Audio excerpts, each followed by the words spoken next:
This investigation to me is nothing more than retribution. It's baseless. It has to do with the fact that on a power of attorney, I mistakenly indicated that I was a state of Virginia, but prior to that, I had indicated to the mortgage broker that in fact in bold cap letters that I am not a resident of Virginia and never will be. It just took the power of attorney and they're using that as a basis for enforcement. Boy, Tish James, Attorney General for New York.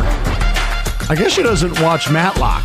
Hey, it's Kelly Nash. I like the old Matlock and the new Matlock, and all lawyer shows would tell you don't comment on your case till you're actually in front of a judge with an attorney with you. I guess Tish James doesn't watch Matlock because she just commented at some fuddy-duddy breakfast and admitted to fraud. She said my signature saying, yes, I did sign a paper that said I was a Virginia resident, but then I signed another one that said I wasn't. So as a Democrat, you got to judge me on my heart. My heart was in the right place. I didn't mean to commit fraud. Your heart may have been in the right place, but your signature was in the wrong place. And the signature that was in the wrong place is the one that got you the hundreds of thousands of dollars in tax benefits for several years. That's why it's called the fraud case, Tish.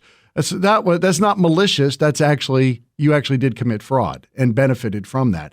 Hey, Kelly Nash with the big breaking news on the overnight. The big, beautiful bill got out of the Rules Committee. 8-4 was the vote. Great news on that means that now it just has to pass the House with a simple majority. If it hadn't gotten through the Rules Committee, it would have been a 2/3 vote, probably impossible to get that through. Democrats did not want to be helpful. Not a surprise. I didn't realize that they were going to be this unhelpful, though. 500 plus amendments. That's got to be a big reason why they were there for like 22 hours debating this thing. 500 amendments were proposed. This is like a form of filibustering. Thankfully, the Republicans pushed on. Now, inside the Republicans, you have the fiscal hawks. They're not just conservatives. They're also fiscal hawks. And they needed some sort of concessions.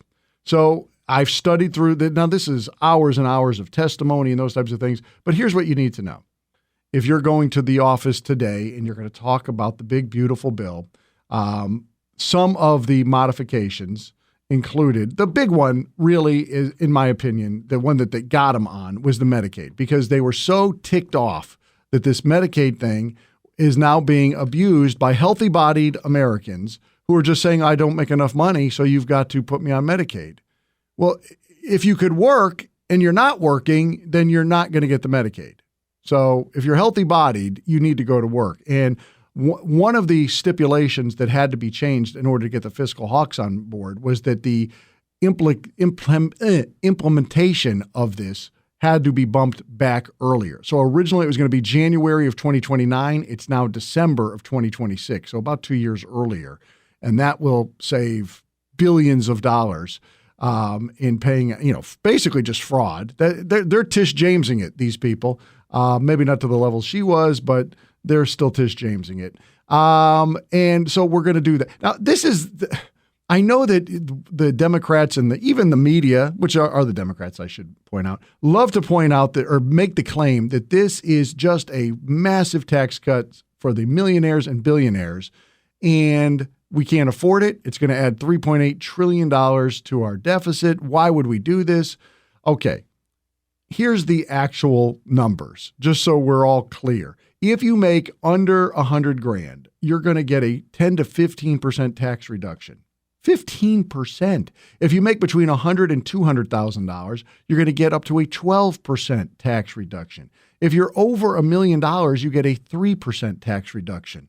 In classic Marxism form, they're trying to pit the middle class and the poor versus the rich.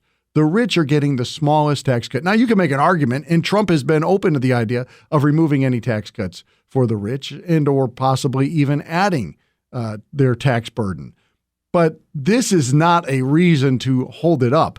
And by the way, when you say we can't afford it because we're going to add $3.8 trillion, to me, maybe this is the new math that they're teaching because I don't understand this.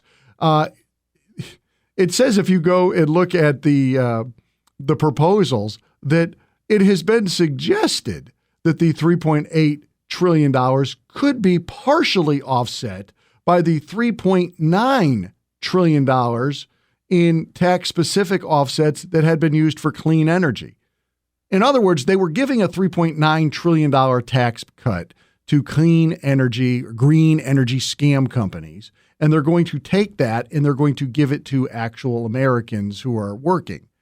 So, again, the last time I checked, 3.9 is more than 3.8. I don't know how that's a partial offset, but that's the kind of math that they like to run in journalism these days, which is why nobody's trusting the media. Now, I hope I've covered that for you to the point where you feel like it's good. They're actually debating it right now, in case you're wondering. So hopefully, again, they're trying to get this thing done before Memorial Day. Hello, it's Thursday. Now, they do have some time after Memorial Day if they don't make that deadline. But still, this is fantastic news for those of you looking for tax breaks. They're coming.